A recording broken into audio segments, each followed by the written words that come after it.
مفيش فلوس سهلة، ومفيش زرار هتدوس عليه تلاقي حسابك اتملى.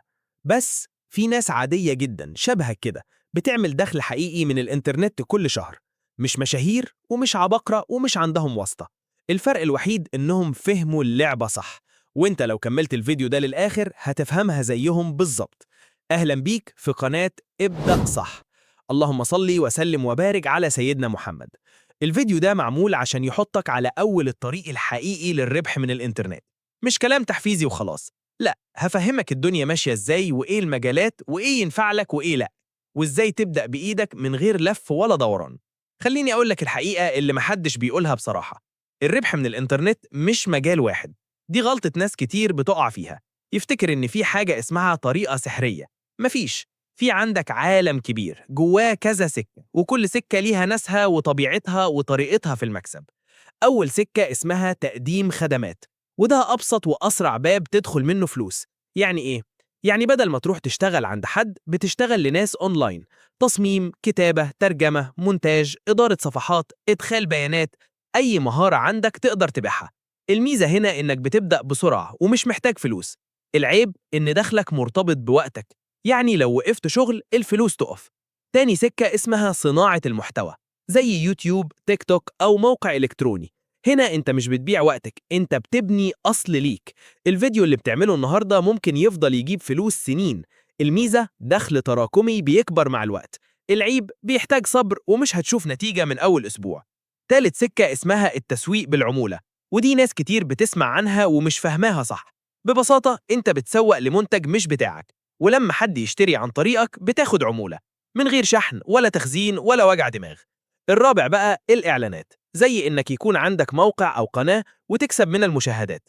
وده اللي ناس كتير بتجري وراه الأول، مع إنه في الحقيقة مش أحسن بداية.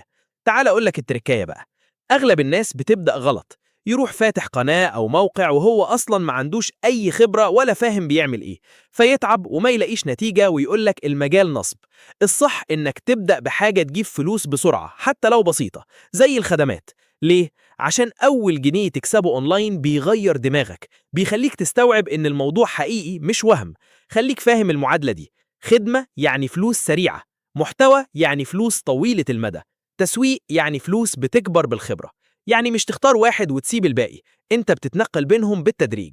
طيب تبدأ ازاي عملي؟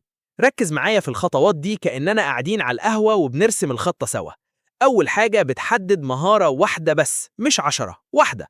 لو بتعرف تكتب اشتغل كتابة، لو بتعرف تستخدم الفوتوشوب اشتغل تصميم. لو ما عندكش مهارة خالص اتعلم حاجة خفيفة في أسبوعين، زي التفريغ الصوتي أو إدخال البيانات.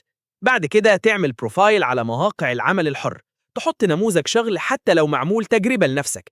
المهم تبان إنك فاهم. تيجي هنا النقطة اللي ناس كتير بتكسل عندها، التقديم. لازم تقدم على شغل كل يوم، حتى لو اترفضت 20 مرة، ده الطبيعي مش فشل. أول شغلانة هتجيلك غالبا هتكون بمبلغ صغير. ما تزعلش، دي مش شغلانة، دي مفتاح باب. بالمناسبة لو وصلت لهنا يبقى أنت كده ناوي تبدأ صح فعلا. فما تنساش تشترك في القناة وتديني لايك عشان أعرف إن النوع ده من الفيديوهات مفيد ليك وكمل أعمل محتوى شبهه. نرجع نكمل الزتونة. بعد ما تبدأ تدخل فلوس حتى لو 50 أو 100 دولار في الشهر، ساعتها تبدأ تنقل على المرحلة التانية، بناء وجود ليك. تفتح قناة أو صفحة أو موقع وتبدأ تتكلم في نفس المجال اللي اشتغلت فيه. ليه؟ عشان تبقى خبير قدام الناس مش مجرد منفذ. وهنا يحصل السحر الحقيقي. العميل يجيلك لوحده، الفرص تكبر وتبدأ تضيف دخل تاني من التسويق أو الإعلانات. بس خد بالك من العيوب عشان ما نضحكش على بعض. الإنترنت ما فيهوش مدير يزعق ليك، ودي مشكلة، لأن الانضباط هيبقى بإيدك. لو كسلت مفيش حد هيحاسبك غير جيبك. كمان في الأول هتحس إن المجهود كبير مقابل فلوس قليلة، وده طبيعي جدا، انت بتزرع شجرة مش بتفتح حنفية. نيجي بقى لأهم نصايح من قلب التجربة، مش كلام كتب. ما تتعلمش كتير وتطبق قليل. اتعلم حاجة صغيرة واشتغل بيها فورا. ما تستناش الكمال.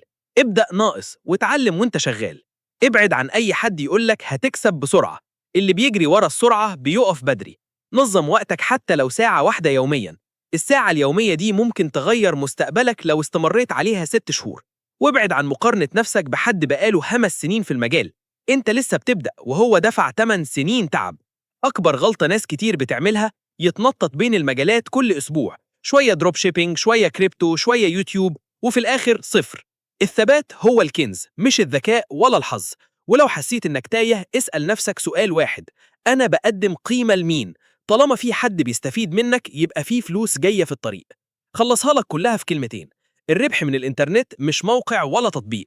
الربح من الإنترنت عبارة عن مهارة زائد صبر زائد استمرارية. ابدأ بحاجة صغيرة، كبرها، حولها لأصل، وبعدها الدخل هيشتغل بدل ما انت اللي تشتغل.